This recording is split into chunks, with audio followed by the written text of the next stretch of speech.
بسم الله الرحمن الرحيم. هل أتاك حديث الغاشية؟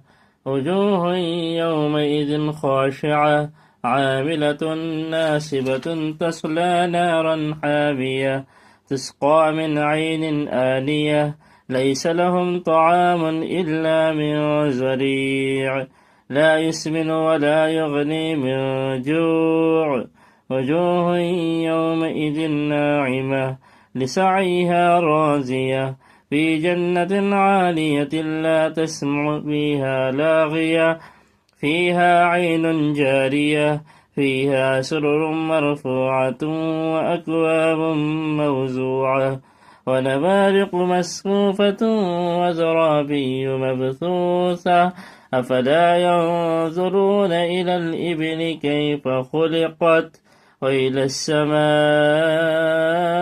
كيف رفعت وإلى الجبال كيف نصبت وإلى الأرض كيف سطحت فذكر إنما أنت مذكر لست عليهم بمسيطر إلا من تولى وكفر فيعذبه الله العذاب الأكبر إن إلينا إيابهم ثم إن علينا حسابهم.